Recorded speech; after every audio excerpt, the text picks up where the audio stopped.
Now see, now I can be a little excited now because we beat OKC without LeBron. Man, I'm listening to Chuck and Kenny and all them, man. Chuck is mad. Charles Barkley mad as crap. Oh man, I should hear him, man. He's disappointed. He said, "Yeah, the West.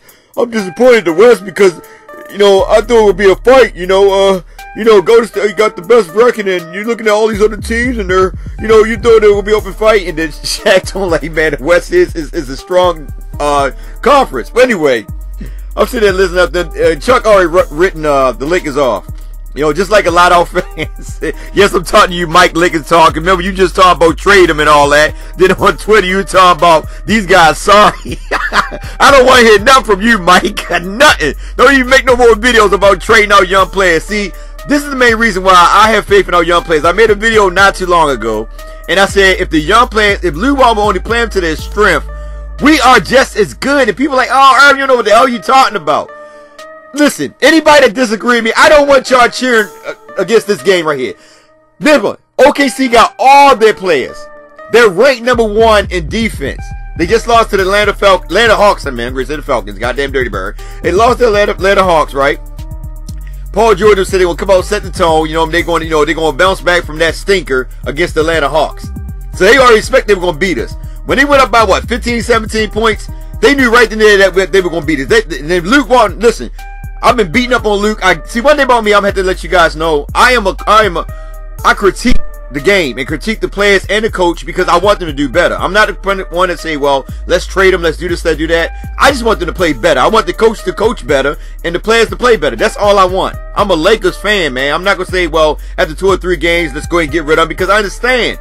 We made a lot of moves in order to get LeBron James. We lost a lot of good, valuable players to bring him here. So I understand that. So, that's why I said, listen, as long as we can win one, lose a couple, win one, lose a couple, and stay in the hunt until LeBron come back, we are okay. And I keep telling y'all, everybody getting all excited, oh, we got to trade this, we got to make this move, we got to do this and that. This is a prime example tonight. If Lou Walton stop being stubborn, pay attention to his rotation, yeah, I'm telling you right now, you should put Chandler on the side because listen, you can't be doing that to JaVale McGee. That's how I feel. JaVale McGee should be starting over Chandler. Chandler, he's an old war horse, but at the end of the day, he only can give you so much. And Adams was beating him up. I'm just gonna be honest. Adams was beating up, getting over him, putting up easy layups, grabbing rebounds on him, doing a whole lot of things. They brought JaVale in. JaVale came in, hyped it up a little bit. And then after that, Zubac came in, man, and Zubac just torched it. And I got to give my hats off to Lou Walton because you finally decided to stick with what worked. Because I was sitting there saying to myself, like, man, don't take Zubac out, man. Please don't take him out and bring in Tyson Chandler in this 4th quarter. Cause I know you always like to do that. Instead, Lou Walton decided to go with his starting 5, but instead of having Chandler in there or JaVale McGee, he went with Zubac. Now, I made a video earlier about Zubac. I said, man, I feel bad for him because he only get like 4 minutes, 6 minutes. When he came in and started, when LeBron was there, remember the 3 or 4 games he had 18, 19, stuff like that. And I said, man, they're not using him right. I said, well, they want to score, slow down the pace, run half court set offense. That's who I would use down low. I made a video about that as well. So I would use Zubac as the focus point when we want to slow down the game and just dump the ball into him because around the rim, out of all 3 of them, Zubac is probably the best. Then comes JaVale McGee. Defensive wise, JaVale McGee probably give a little bit of both. You know what I mean? Tyson Chandler is, like I said, he's that iron horse. He's going to give you something because he got a veteran experience. But I don't like the 3-center set. But if Lou Walton going to run it, I'm not going to knock him for it. But what I will say is this, and I said in my video before also, whoever's playing the best as center need to play the whole entire game. This game right here, he let Zubac play. Zubac had a monster freaking game, man. Monster game. I freaking love it, man. I'm so happy for him. And I was telling Moss early on Twitter, he said that, he was playing like a little garbage at the beginning of the season. I said, nah, that's because they only giving him like 2 or 3 minutes. You cannot get going in 2 to 3 minutes. You got to play, you got to give a guy enough minutes to get himself going. That's what I was saying about Mikhailuk. The more minutes opportunity he get to play, the more comfortable he's going to become. And slowly but surely, I'm just going to call it out. You might start seeing Brandon Ingram or somebody sliding to the side of the bench. And Mikhailuk eating up them time. That's only because why? If Mikhailuk get comfortable with his jumpers, with his 3-pointers, somebody minutes gonna get cut. I'm just gonna be honest with you. But anyway, them young guys, they freaking ball. And I was telling everybody, they were talking how Brandon Ingram was D'ing him up. I said, look at the first half. Paul George was torching him. I said, here's the thing that people fail to realize. Them players that we got on the floor, them guys are young. Paul George, all them guys, they old veterans. I'm not saying like old, like 40-something years old guys. They're old. Eventually, they're going to get tired. You know what I mean? They was tired. And if you look at them, when they go to the free throw line, look at their character. They were breathing hard.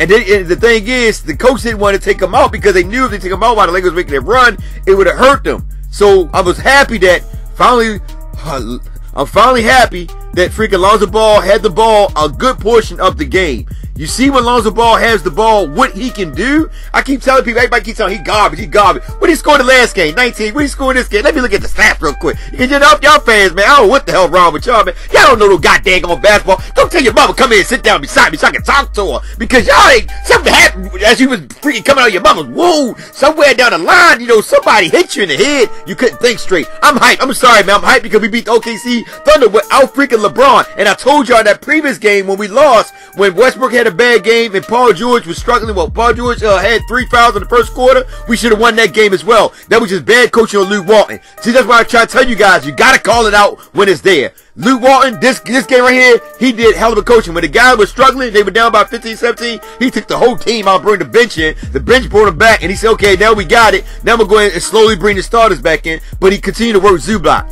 Zubac only missed freaking 2 freaking shots. And I've been saying over and over again, he had 12 rebounds, he had no blocks, but he had 26 points, and he controlled the paint.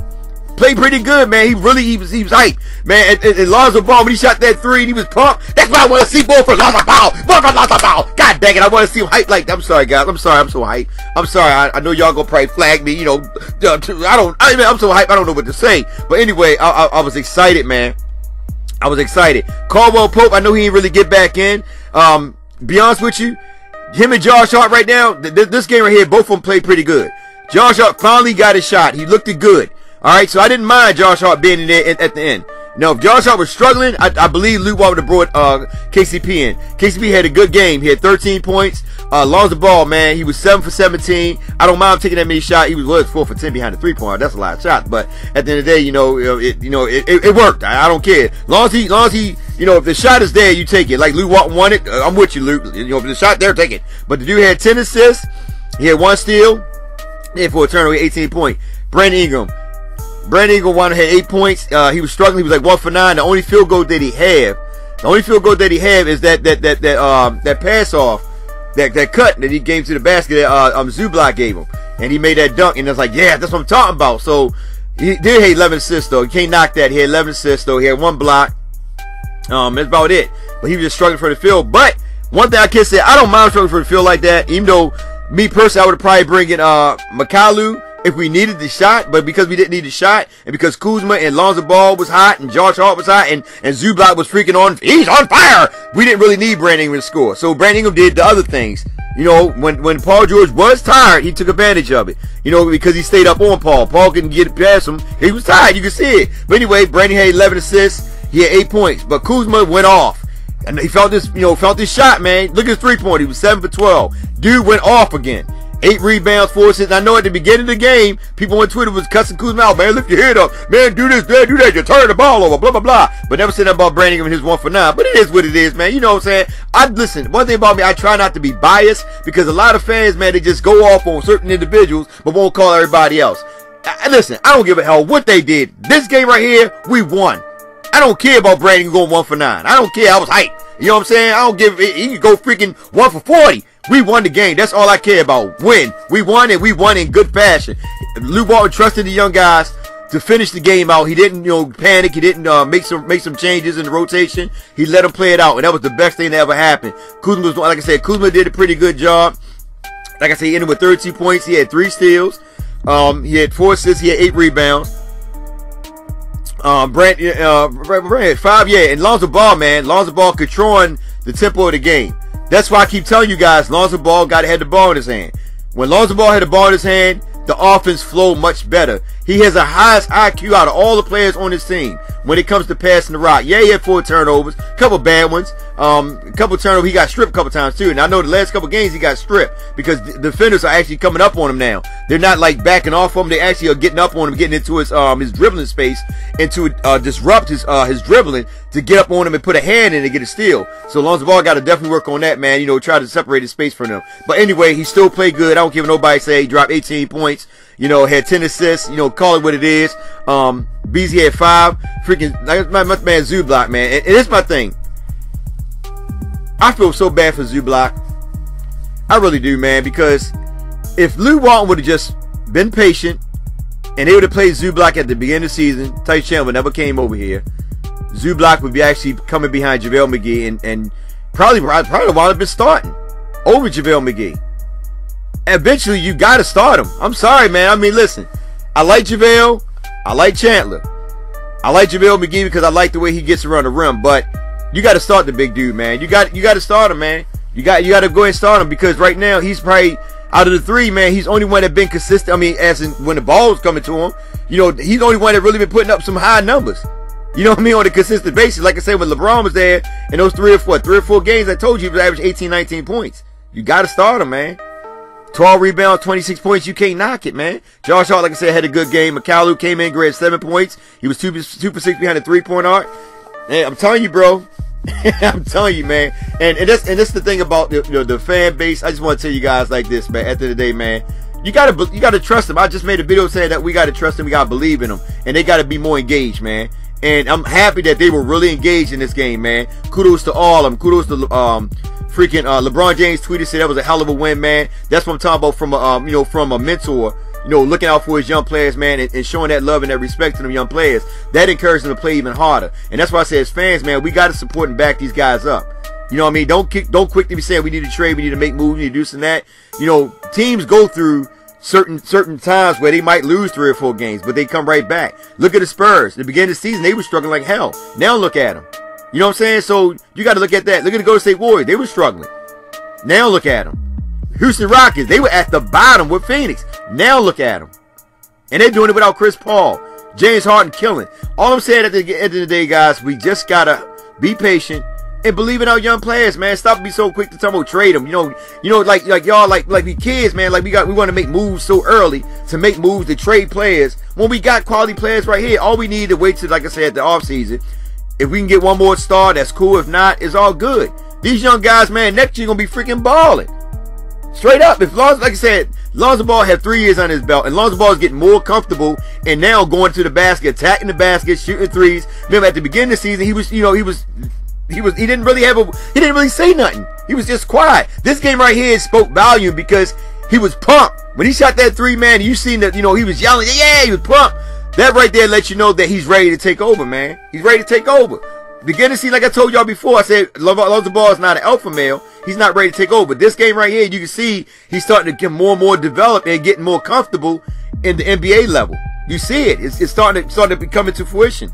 Kuzma, you already know what he can do, man. And that's what I'm saying, man. We just got to trust in these players. I just feel bad that Zubac, if Luke Walton just played Zubac at the beginning of the season, Tyson Chandler never been here. Zubac, it'll be Zubac and JaVale McGee, and probably could have won a lot more games. Straight up. That's why I've been saying, like, at the end of the day, listen, during them last 4 minutes, you got, if you're going to go half court set, slow the ball down, slow the game down, I'm sorry, slow the game down, I'm so hype. I'm so hype, I don't know what to say right now, but slow the game down, then you want to put Zubac in. You want to put Zubac in, because I said earlier, I don't really like the 3 center rotation, but if that's what Luke Walton want to run, that's cool, but I think that at the end of the day, whoever's hot, you got to let them play it. Got him let him play straight on through, and he rode with Zubac, and that was the best way. Zubac in 28 minutes, man, 26 points, 12 rebounds. He missed 2 field goals, man, and he can hit free throws, and he know how to box out. That's something that Tyson Chandler wasn't doing while Adams was getting around Tyson Chandler at the beginning. That's why I said I understand why Chandler was starting. Only sad thing is JaVale McGee he only played 9 minutes, and remember JaVale McGee was the man that actually carried this team when everybody was struggling at the beginning of the season. Now he's like in the dughouse. Only getting 9 minutes, and I feel like it's unfair. You know what I mean? Tyson Chandler should be the one getting that 9 minutes or 6 minutes. It should be JaVale McGee be getting no minutes. And that's the only thing that pissed me off is that since him and Walton had a disagreement, now Walton put him in the dughouse. And I don't know. I don't know. But anyway, we won. I'm happy about the win. You know, that's all I can say at the end of the day, man. We got Houston Rockets. I think Saturday, I believe. I think 8:30, something like that. I don't know. Well, I'm looking at Eastern time. And keep in mind, right now they ain't got Capella, so I'm hoping they use Zubac, man, and Zubac go freaking off, man, against Houston, because Houston ain't really got no defense. Without Capella, Capella can run down that floor. But without Capella, man, there's an opportunity to beat them. Straight up, James Harden scored 80 points and they still gonna lose. Lakers just got to come up with the same mentality, be engaged, believing that they can win these games. Straight up, and just continue to push. Don't slow down the ball. No, don't slow down. I know a lot of guys on the team, when they get the ball, they slow down, but you can't slow down. You got to push them, catch the defense off guard. One thing I will say, though, the Lakers, they got to stop closing out in the paint. They got to start guarding the perimeter.